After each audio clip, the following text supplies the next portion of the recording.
अस्सलाम वालेकुम नाजरीन। आप देख रहे हैं प्रोग्राम आलम और मैं हूं बाबर मुगल। नाजरीन, किसी भी मुल्क की तामीर तरक्की, कामयाबी और नाकामी, फतह और शिकस्त, तंजली और तरक्की और रूज और जवाल का ताल्लुक नौजवान से है, यानी आज की नौजवान नस्ल से है। तो आजकल माशरती बिगाड़ में नौजवान यानी औलाद का अमल दखल सबसे ज्यादा है। तो मैं समझता हूँ कि वालदेन से ज्यादा औलाद से ज्यादा वालदेन की तरबियत ज्यादा है।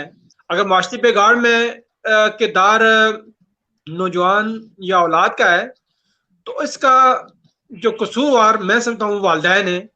अगर वालदेन की अच्छी तरबियत होगी तो लामाला आगे तरबियत भी अच्छी होगी हमारी नौजवान नस्ल यानी अपनी औलादों की।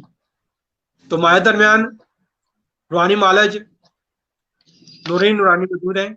आए इनसे इस हवाले से इनसे बात करते हैं कि वो क्या कहती हैं। जी नूरीन, अस्सलाम वालेकुम, कैसी हैं आप? खैरियत से हैं?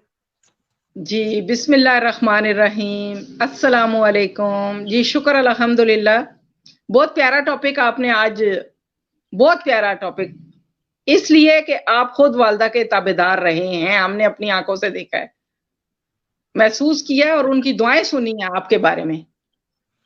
अल्हम्दुलिल्लाह। बहरहाल, जी शुक्र है। बहरहाल, किसी भी माशरे की जो बुनियादी इकाई है वो घर है और वालदैन है। वालिद घर का बादशाह, वालदा घर की मलका। बेशक जब बेशक। किसी मुल्क में किसी बादशाह की बेअदबी की जाए या मलका को बेअदबी की जाए तो फिर उस माशरे का, उस मुल्क का बेड़ा गर्क होने की कोई देर नहीं होती। इसी तरह कोई घर है, उस घर की एक जो चार दीवारी है वो भी एक सल्तनत होती है, एक बादशाहत होती है। कोई अगर मिसाल दूंगी, 7-8 बहन भाई हैं, कोई 7-8 बहुएं हैं। मेरे पास ऐसे ऐसे घराने आते हैं ना, बेटियां हैं, बहुएं हैं, बेटे हैं, सास है, ससुर हैं। अब सास रो रही है अलग, ससुर अलग रो रहे। ओ भाई, मैं कहती हूँ क्यों रोते हो? आज आपने बड़ा अच्छा टॉपिक छेड़ा है। देखें जी, यूथ एक हो जाए तो कहते हैं मुल्क में इनकलाब आ जाता है। तो मैं कह जी रही जी। हूं कि बूढ़े एक हो जाएं तो लग पता जाएगा नाफरमान औलाद को। क्या ही बात है जी, क्या ही बात है। जी जी, इतनी सारी जो मेहनत की होती है, मैंने बहुत लोगों को घुट घुट के रोते हुए देखा है। तो मैंने ये ओल्ड एज होम के का जो कॉन्सेप्ट दिया कि पाकिस्तान में ये होना चाहिए कि ये बेचारे इस कदर, यानी कि, लेकिन ये उन बूढ़ों के लिए जिनका कोई आसरा ठिकाना नहीं है। और घर के अंदर जो बूढ़े बेचारे, बहुत बुरे हालात हैं, घर के अंदर अपने घर की इज्जत के लिए बात भी बाहर नहीं कर सकते, घुट घुट के रो रहे हैं। घर के फालतू कमरे में फालतू सामान की तरफ फेंक दिए जाते हैं। वो बादशाह या मलका जब फेंक दिया जाएगा तो फिर जो अवाम के हाथ में अवाम करे, तो जो फिर बादशाह के हाथ में, मलका के हाथ में मलका करे। ऐसे ये भी लम्हा फिक्रिया है कि जो आज की जो नाफरमान औलाद है वो अपनी अपने वालदेन इनको, को जी, जो फालतू की तरह एक कूड़े की तरह हाँ, एक फेंक देते हैं और उनको कमरे में बंद कर देते हैं। जी और ये भी एक फिक्रिया है हमारी नाफरमान औलाद का। तो जी, अल्लाह ताला। जो अभी वालिदैन इस मुकाम की तरफ जा रहे हैं, उनके लिए हमारी ये थोड़ा सा मेरा नाकस सा तजर्बा है कि अपनी औलाद को हरगिज अपनी जायदाद में, अपने कारोबार में एक्सेस ना दें। उनसे काम जरूर करवाएं, ये आपके हाथ की मेहनत की कमाई है। उनको हरगिज एक्सेस ना दें जब तक वो आप उनको खामोशी से जज करते रहे, उनको इस काबिल ना समझे। अगर वो लालची है तो बिल्कुल अपनी वसीयत में ऐसा सिलसिला करें कि लग पता जाए कि अगर वालदा की या वालिद की इज्जत नहीं है तो उनकी चीजों के हकदार वारस वो कैसे बहुएं बेटे बन सकते हैं। और ज्यादा मस्ती करें तो खामोशी से वसीयत में लिख दें, जब मर जाए दबना दे होना है ही है। जी तो जी। फिर उसके बाद जो उनकी दौलत पे जो गुलछरे उड़ाते हैं और राज करते हैं, तो वो जरा उन्हें पता लगे ना कि इनकी दौलत पे हम राज कर रहे थे और आज हम रेड़ियां लगा रहे हैं, और उन्हें लग पता जाए। ठीक है जी जी। तो 2-4 ऐसे केस होंगे तो ये नाफरमानी की जो फिजा है इसमें कमी जरूर आएगी,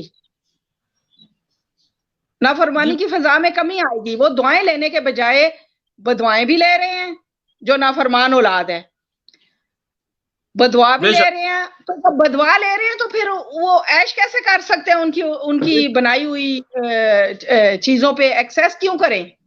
बेशक वो मैं समझता हूँ कि अज़ाब कब्र की तरफ वो भी जा रहे होते हैं और इस तरह के मामला क्रिएट कर रहे होते हैं। नसीहत जरूर करो कि शायद उनको फायदा दे, और नसीहत वो करो जो असर हाजिर जमाना के मुताबिक उनका दुरुस्त इलाज है। बाज औलाद मुरम्मत से ठीक होती है। जी जी, बिल्कुल वालदा या वालिदैन बिल्कुल ना डरे।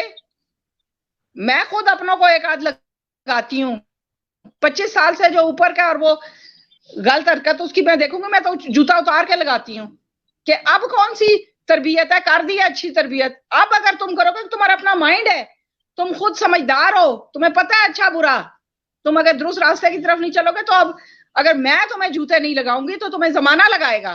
तो मेरा बेशक ख्याल है पहले मैं ही बड़ी प्यारी बात, बहुत ही प्यारी बात की है कि उस वक्त बलोगत की उम्र में होते हैं बच्चे, नासमझ होते हैं, और वालिदैन उनको प्यार मोहब्बत से समझाने की कोशिश करते हैं, क्योंकि उनकी होते हैं, उनको कुछ पता ही नहीं है। तो उस वक्त जूते लगाने का जूते तो मैं समझता हूँ अभी आपने बहुत प्यारी बात की है। मतलब आपके बच्चे मेरी उनसे मुलाकातें हैं, बड़े समझदार हैं, और अभी जो आप फरमा रही हैं मैं अब उनको एक मतलब टिका देती हूँ अगर ऐसा कोई ऐसी वैसी कोई हरकत करें तो माशाल्लाह ये बड़ी प्यारी बात है, क्योंकि ज़ाहिर है वो इस वक्त अकल बालिग हैं, समझदार हैं, अल्लाह ताला ने उनको शऊर दिया है, तो क्यों ना वो शऊर की बुलंदियों को छुए, जो अल्लाह ताला ने उनको शऊर दिया है तो शऊर की बुलंदी को छुए। जी बहुत प्यारी बात की है।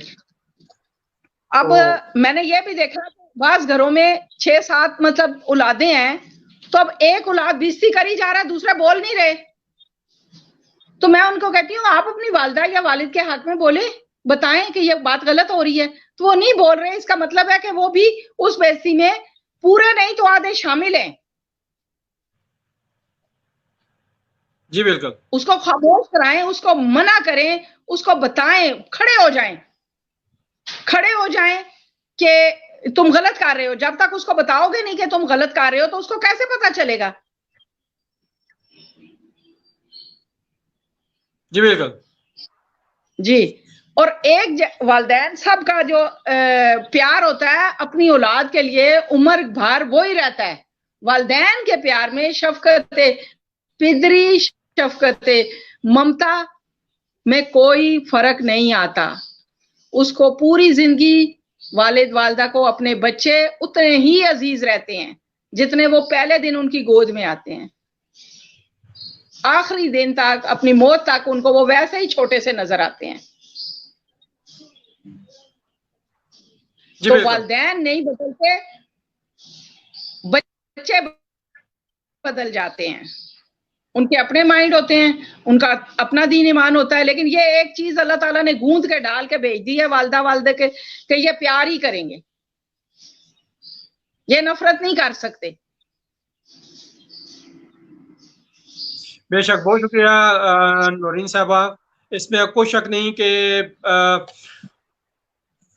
बच्चों की तरबियत में औलाद का बहुत ज़्यादा बच्चों की तालीम तरबियत में वालिदैन का बहुत ज़्यादा अमल दखल होता है, और ज़ाहिर है अगर वालिदैन की तरबियत अच्छी होगी तो लामाला तरबियत भी औलाद की भी अच्छी होगी। तो वालिदैन का पढ़ा लिखा होना ज़रूरी है, और इस अच्छे अंदाज से समझाएं कि वो उसकी दुनिया भी समझ आए और आखिरत भी समझ आए, क्योंकि पीछे इसके जो नौजवान नस्ल है जी, नौजवान नस्ल थोड़ी आदि होती है, लेकिन इसने इनकलाबात भी लाए हैं। मतलब रूस देखें, फ्रांस देखें, अरब देखें, बाहर देखें। वो एक अंग्रेज है मार्टिन लोथरिंग, उसने जो वो भी नौजवान था, उसने जो एक इनकलाब बर्पा किया तो देखिए सब इनकलाबात के पीछे नौजवान ही है। नौजवान से मेरी मुराद भी ज़रा औलाद है।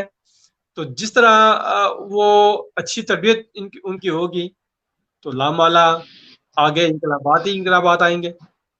तो नूरी जी साहबा आपका शुक्रिया, बहुत प्यारी और मीठी बातें करती हैं आप। और नाज़रीन आपका भी बहुत शुक्रिया कि आप बड़े तहम्मुल से और बड़ा अच्छा फीडबैक भी हमें मिल रहा है आपकी तरफ से। आप प्रोग्राम को सुनते हैं, पसंद करते हैं, आपका बहुत शुक्रिया।